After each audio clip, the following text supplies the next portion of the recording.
हे दोस्तों, कैसे हैं आप सब। उम्मीद करता हूं भाई आप लोग अच्छे होंगे, बढ़िया होंगे। दोस्तों, ये बात हम सभी जानते हैं कि भारत सहित पूरी दुनिया में पेट्रोल डीजल के दाम जो हैं वो लगातार बढ़ते जा रहे हैं। आज पेट्रोल और डीजल के बिना सारी इंडस्ट्रीज बिल्कुल ठप पड़ी हैं। न सिर्फ वाहनों में बल्कि बड़ी बड़ी मैन्युफैक्चरिंग यूनिट्स और इंडस्ट्रीज में भी पेट्रोल और डीजल का इस्तेमाल बड़े पैमाने पर किया जाता है। लेकिन वहीं दूसरी ओर देश के central road transport and highway minister Nitin Gadkari का ऐसा कहना है कि अगले 5 सालों में भारत से पेट्रोल जो है उसको खत्म कर दिया जाएगा। ऐसे में बहुत से लोगों के मन में सवाल आ रहा है कि उन्होंने जो नई गाड़ी खरीदी है क्या वो बैन हो जाएगी, क्योंकि पेट्रोल नहीं मिलेगा तो भैया गाड़ी भला किस काम की रहेगी। लेकिन क्या वाकई में ये मुमकिन है? क्या इस बारे में हमें गंभीरता से सोचना चाहिए या फिर नेताओं के वादों और बयानों को भूल जाना चाहिए? आज हम इस बारे में पूरी डिटेल में बात करने वाले हैं। दोस्तों, कुछ समय पहले सड़क परिवहन और राज मंत्री नितिन गडकरी जी हाइड्रोजन फ्यूल से चलने वाली गाड़ी से संसद भवन तक पहुंचा करते थे। इसके अलावा हाल ही में पुणे में एक हाइड्रोजन फ्यूल से चलने वाली बस की शुरुआत की गई। गडकरी जी का ऐसा कहना है कि आने वाले 5 सालों में पेट्रोल के बजाय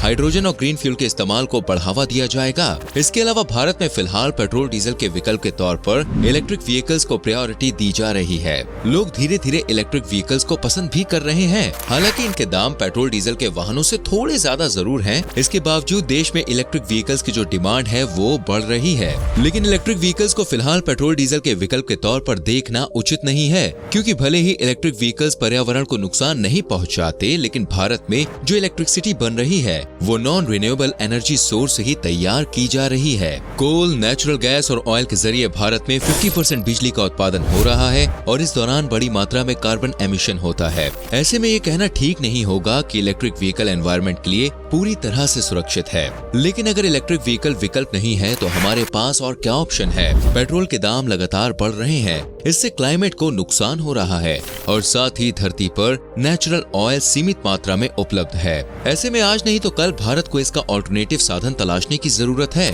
गडकरी जी का ऐसा कहना है कि आने वाले समय में देश के लोग स्कूटर और कार हाइड्रोजन फ्यूल की मदद से चलाएंगे। हाइड्रोजन के अलावा green fuel, ethanol, flex fuel, CNG और एलएनजी जैसी फ्यूल टेक्नोलॉजी पर भी काम किया जा रहा है। लेकिन इनमें सबसे ज्यादा पावरफुल और क्लीन फ्यूल हाइड्रोजन को माना जा रहा है। फिलहाल भारत में हाइड्रोजन फ्यूल हाइड्रोकार्बन से डिराइव किया जा रहा है और 5% फ्यूल इलेक्ट्रोलाइसिस प्रोसेस के जरिए बनाया जा रहा है। इस प्रोसेस के जरिए जो हाइड्रोजन फ्यूल बनता है उसे क्लीन एंड ग्रीन फ्यूल कहा जा सकता है। वैसे तो हाइड्रोजन फ्यूल बनाने के कई तरीके हैं, जिनमें से भारत में 3 तरीकों से फ्यूल बनाया जा रहा है। पहला है ग्रे हाइड्रोजन फ्यूल। ये फ्यूल नेचुरल रिसोर्सेज में से कार्बन और हाइड्रोजन को अलग अलग करके बनाया जाता है, जिससे कार्बन एमिशन होता है और पर्यावरण को नुकसान पहुंचता है। दूसरा है ब्लू हाइड्रोजन। इसमें कार्बन डाइऑक्साइड को स्टोर किया जाता है और उसे दोबारा इस्तेमाल में लिया जाता है। और तीसरा है ग्रीन हाइड्रोजन, जिसकी तरफ गडकरी जी सबसे ज्यादा ध्यान दे रहे हैं। ग्रीन हाइड्रोजन से पर्यावरण को बिल्कुल नुकसान नहीं होता है और ये रिन्यूएबल सोर्स ऑफ एनर्जी से तैयार किया जाता है। भारत ने कुछ समय पहले नेशनल हाइड्रोजन मिशन भी लॉन्च किया है, जिसके तहत पेट्रोल और डीजल के बजाय हाइड्रोजन के इस्तेमाल को बढ़ावा दिया जाएगा। न सिर्फ वाहनों में बल्कि केमिकल, स्टील और फार्मास्यूटिकल इंडस्ट्रीज में भी हाइड्रोजन फ्यूल के इस्तेमाल की बात की जा रही है। कहा जा रहा है कि सरकार $1 से भी कम कीमत में लोगों को 1 लीटर हाइड्रोजन फ्यूल उपलब्ध कराने की योजना बना रही है। दुनिया के कई देशों में हाइड्रोजन फ्यूल के प्लांट्स भी लगे हुए हैं। लेकिन एक शख्स है जो ग्रीन हाइड्रोजन के इस्तेमाल पर आपत्ति जताता आया है। सदी के सबसे क्रांतिकारी शख्स एलोन मस्क हमेशा से ही ग्रीन हाइड्रोजन के खिलाफ रहे हैं। मस्क का ऐसा कहना है कि हाइड्रोजन को फ्यूल के तौर पर इस्तेमाल करना एक बेहद ही घटिया आइडिया है। हाइड्रोजन एनर्जी को स्टोर कहाँ किया जाएगा? हाइड्रोजन के ज्यादा इस्तेमाल से विस्फोट और आग लगने की घटनाओं में इजाफा होगा, ऐसा एलोन मस्क का मानना है। वहीं नितिन गडकरी जी का ऐसा कहना है कि आने वाले समय में वो फ्लाइट और ट्रेन में भी हाइड्रोजन फ्यूल का इस्तेमाल करेंगे। दोस्तों, इलेक्ट्रिक व्हीकल्स और हाइड्रोजन फ्यूल दोनों में ही अगर परेशानी है तो फिर पेट्रोल को लेकर कैसे सरकार बयान दे रही है? असल में सरकार पेट्रोल को पूरी तरह से बैन नहीं करेगी, लेकिन इसका इस्तेमाल धीरे धीरे कम हो जाएगा। पेट्रोल की बजाय इथेनॉल, फ्लेक्स फ्यूल का इस्तेमाल किया जाएगा। इसके इस्तेमाल से पोल्यूशन में 25% से 45% तक कमी आ सकती है। इथेनॉल नाम सुनने में तो अल्कोहल जैसा लगता है। अल्कोहल कम तापमान पर भी हवा में उड़ने लगता है, इसलिए इथेनॉल के कारण ईंधन की खपत में 1.6% तक की वृद्धि देखी जा सकती है। लेकिन वहीं दूसरी ओर ये आम फ्यूल के मुकाबले 30% तक सस्ता पड़ता है और इसका एक और बड़ा फायदा ये है कि ये बायोमास और वेस्ट मटेरियल से तैयार किया जाता है। भारत में बड़ी बड़ी कंपनियां इथेनॉल प्लांट्स लगा रही हैं और भारी निवेश कर रही हैं। इसके लिए भारत आने वाले समय में अन्य देशों से भी कूड़ा इंपोर्ट करने पर विचार कर रहा है। लेकिन इथेनॉल फ्यूल के इस्तेमाल इस्तेमाल के कुछ ड्रॉबैक्स भी देखे गए हैं। इससे इंजन जल्दी डैमेज हो सकता है। साथ ही इथेनॉल पानी को अपनी ओर अट्रैक्ट करता है, जिससे इंजन और अन्य पार्ट्स में जंग लगने की शिकायत सामने आ सकती है। और साथ ही इथेनॉल बनाने के लिए जो टेक्नोलॉजी इस्तेमाल की जा रही है उसमें इलेक्ट्रिसिटी का इस्तेमाल होता है और वो इलेक्ट्रिसिटी घूम फिर कर कोयले से ही प्राप्त हो रही है। लेकिन फिर भी पेट्रोल डीजल के कंपैरिजन में इसे एक अच्छे विकल्प के तौर पर देखा जा रहा है, क्योंकि इसमें कार्बन एमिशन जो है वो कम होता है। दोस्तों, आपकी जानकारी के लिए हम बता दें कि साल 2003 में भारत में पहली बार इथेनॉल को इंट्रोड्यूस किया गया था और भारत में इथेनॉल फ्यूल का इस्तेमाल भी हो रहा है। आप सोच रहे होंगे इस फ्यूल का इस्तेमाल कहाँ होता है जिसके बारे में आपने कभी भी सुना नहीं। भाई, आपको जानकर हैरानी होगी कि आज आप जो भी वाहन चला रहे हैं ना,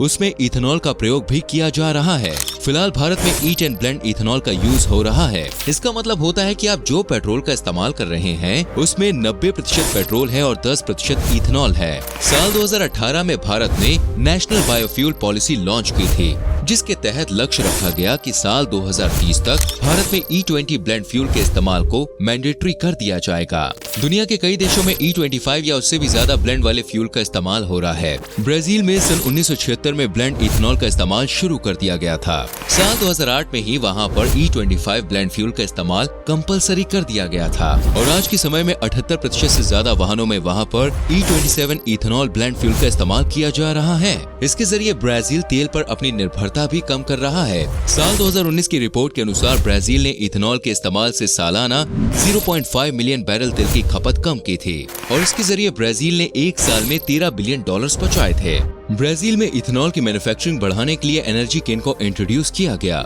इसके जरिए एक खास प्रकार के गन्ने ब्राजील में उगाए जा रहे हैं, जिसमें सुक्रोज की मात्रा कम होती है और बायोमास ज्यादा होता है। इस बायोमास के जरिए ही ब्राजील में इथेनॉल बनाया जा रहा है। अब सवाल ये है कि अगर इथेनॉल इतना ही कारगर है तो भारत में अभी तक इसके इस्तेमाल को बढ़ावा क्यों नहीं दिया गया? क्यों भारत आज भी eat and blend fuel he use कर रहा है? असल में देखिए दोस्तों, इसके कई कारण है। भारत में इथेनॉल की अवेलेबिलिटी कम है और मैन्युफैक्चरिंग और प्रोडक्शन यूनिट बहुत ज्यादा नहीं है। इथेनॉल के स्टोरेज और ट्रांसपोर्टेशन के भी बहुत ज्यादा ऑप्शंस अभी हमारे पास मौजूद नहीं है। हालांकि इन सभी समस्याओं को धीरे धीरे दूर किया जा रहा है। भारत फिलहाल जो इथेनॉल बना रहा है वो गन्ने से ही तैयार किया जा रहा है। इसके अलावा आलू और खराब सब्जियों और अनाज से भी इथेनॉल बनाया जा सकता है। हाइड्रोजन की तरह ही कई कंपनियां इथेनॉल फ्यूल बनाने की दिशा में भी निवेश कर रही हैं। लेकिन एक सवाल और यहाँ पर खड़ा हो जाता है कि क्या भारत इतनी जल्दी पेट्रोल की बजाय इथेनॉल और हाइड्रोजन फ्यूल को अडॉप्ट कर पाएगा? भारत के मिडिल क्लास परिवार पूरी जिंदगी की कमाई जोड़कर एक गाड़ी खरीदने का सपना रखते हैं और गाड़ी खरीदने से पहले उनके मन में देखिए 100 सवाल होते हैं। कई लोगों से वो सलाह लेते हैं कि भैया कौन सी गाड़ी अच्छी रहेगी, कौन सी ले, कौन सी ना ले। पेट्रोल डीजल की गाड़ियाँ वो बचपन से देखते आए हैं। ऐसे में इलेक्ट्रिक व्हीकल हो या फिर ग्रीन फ्यूल से चलने वाली कार, उनके लिए एक नई चीज जरूर होगी जिस पर लोगों को भरोसा करने में थोड़ा समय जरूर लगेगा। भारत में फिलहाल BS6 वाहनों का इस्तेमाल किया जा रहा है। साल 2000 में यूरो स्टैंडर्ड के मापदंड पर ही भारत में BS स्टैंडर्ड की शुरुआत की गई थी। यहाँ BS का मतलब है भारत स्टोरेज स्टैंडर्ड्स। इसमें समय के साथ ऐसी टेक्नोलॉजी के इंजन बनाए जा रहे हैं जिसमें कार्बन मोनोऑक्साइड, नाइट्रस ऑक्साइड और हाइड्रोकार्बन का एमिशन कम होगा। हालांकि नए स्टैंडर्ड्स के आने के बाद वाहनों के लागत में भी इजाफा देखा गया है। BS6 आने के बाद आपने देखा होगा कि 2 व्हीलर्स के दामों में कितनी बढ़ोतरी हो गई है। भारत के प्रधानमंत्री नरेंद्र मोदी जी ने कहा है कि E20 ब्लेंड इथेनॉल फ्यूल का इस्तेमाल देश में 2025 तक शुरू कर दिया जाएगा। इससे वाहनों की कीमत में 7 से 10% तक की और बढ़ोतरी हो सकती है, लेकिन साथ ही फ्यूल के दामों में 30% तक की कमी भी आ सकती है, जिससे जनता पर फ्यूल के दाम का बोझ जो है वो कम होगा।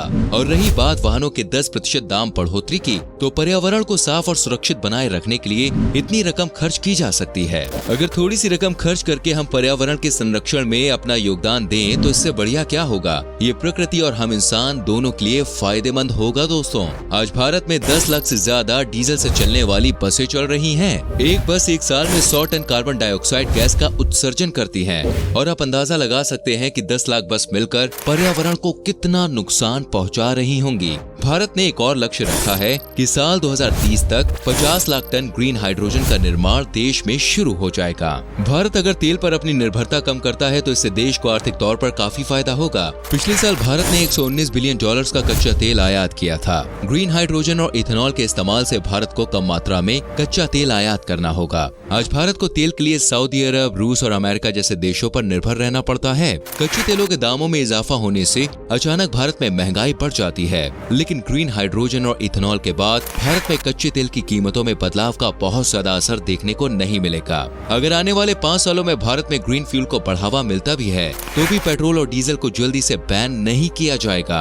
उसके इस्तेमाल को कम किया जा सकता है या फिर दामों में बढ़ोतरी की जा सकती है, जिससे लोग खुद ही ग्रीन फ्यूल की तरफ रुख करने लगेंगे और लोग पेट्रोल वाली गाड़ियों में सीएनजी किट लगवानी शुरू कर देंगे, जिससे पेट्रोल की खपत में कमी आएगी। यानी देखा जाए तो हर चीज का विकल्प लेकर भारत आगे बढ़ रहा है। तो दोस्तों, उम्मीद करते हैं कि आपको आज की वीडियो पसंद आई होगी। हमें नीचे कमेंट करके जरूर बताएं कि आज की वीडियो के बारे में आपका क्या सोचना है। साथ ही कमेंट करके बताएं कि आपको लगता है भारत अगले 5 सालों में अपने सभी लक्ष्यों को हासिल कर लेगा। पेट्रोल और डीजल के इस्तेमाल पर कमी लाने के लिए सरकार को और किन मुद्दों पर विचार करना चाहिए। इस वीडियो को अपने दोस्तों और रिश्तेदारों के संग शेयर करना ना भूलें दोस्तों, और साथ ही आने वाली वीडियोस को देखने के लिए चैनल को सब्सक्राइब करके बेल आइकन प्रेस करें, जिससे आपसे हमारी कोई भी वीडियो मिस ना हो। मिलेंगे आपसे अगली वीडियो में। अपना बहुत ख्याल रखिए। Bye bye.